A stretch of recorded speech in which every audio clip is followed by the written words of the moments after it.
તો રાજકોટમાં દર વર્ષે યોજાતો લોકમેળો આ વખતે અવઢવમાં પડ્યો છે। 3 વખત હરાજી યોજાઈ છતાં પણ કોઈ નિરાકરણ નથી આવ્યું। ત્યારે એસઓપીને લઈને રાઇડ સંચાલકોમાં રોષ જોવા મળી રહ્યો છે। અગાઉની એક પણ હરાજીમાં રાઇડ સંચાલકોએ ભાગ લીધો નથી। આજે અંતિમ વખત હરાજી યોજાશે ત્યારે કલેક્ટર તંત્ર નિરાકરણ લાવે તેવી આશા છે। જો રાઇડ્સ નહીં યોજાય તો ખાણીપીણીના સ્ટોલ પણ પરત કરવામાં આવશે।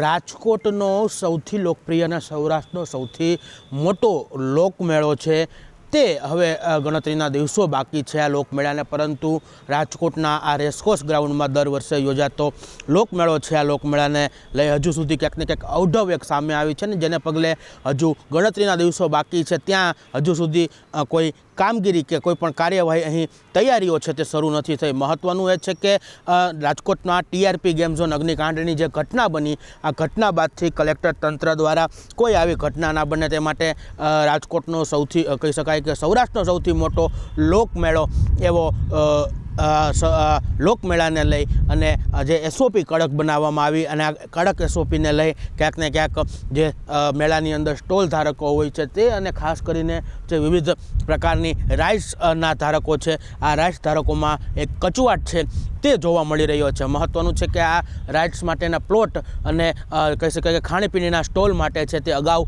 3 વખત છે તે હરાજી છે તે યોજાઈ ચૂકી હતી, પરંતુ આ ત્રણેય હરાજીની અંદર જે રાઇડ સંચાલકો છે તેમણે હાજરી ન આપતા તેમણે વિરોધ દર્શાવતા આ હરાજી છે તેને મોકૂફ રાખવામાં આવી હતી। મહત્ત્વનું છે કે જે રાઇડ્સ હોય છે જુદી જુદી પ્રકારની તેમાં કડક એસઓપી છે તે અમલવારી કરાવવામાં આવી રહી છે। ફિટનેસ સર્ટિફિકેટ હોય કે પછી નીચે ફાઉન્ડેશન ભરવાની વાત હોય, આવી અલગ અલગ જે કહી શકાય કે એસઓપી જાહેર કરવામાં આવી છે। આ જાહેર એસઓપીને લઈ અને રાઇડ સંચાલકોમાં એક રોષ છે, જેને પગલે અગાઉ યોજાયેલી 3 જેટલી જે હરાજીઓ હતી તેમાં ભાગ ન લેતા હજુ સુધી આ લોકમેળા ક્યાંક ને ક્યાંક અવઢવમાં ફસાયો હોય તેવી સ્થિતિ સર્જાય છે। જો કે આજે અંતિમ વખત છે તે આ હરાજી છે તે યોજાવા જઈ રહી છે, ત્યારે મહત્ત્વનું એ રહેશે કે કલેક્ટર તંત્ર અને રાઇડ સંચાલકો છે તે બંને વચ્ચે જો સમાધાન થઈ જાય છે તો આજે આ 4થી વખત હરાજી છે તે યોજાશે અને તે સફળ નીવડશે। પણ જો આ વખતની હરાજી પણ જો કેન્સલ થાય છે કે રાઇડ સંચાલકો પોતાની માંગ ઉપર અડગ રહે છે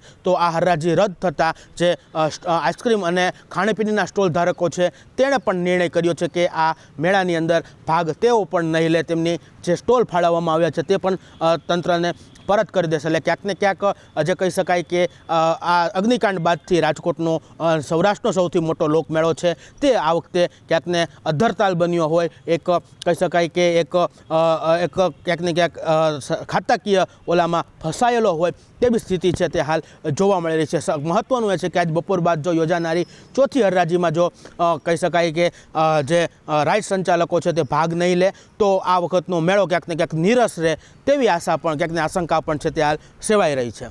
કેમેરામેન પ્રવીણ પરમાર સાથે શુભમ ભટ્ટ, ગુજરાત ન્યૂઝ, રાજકોટ।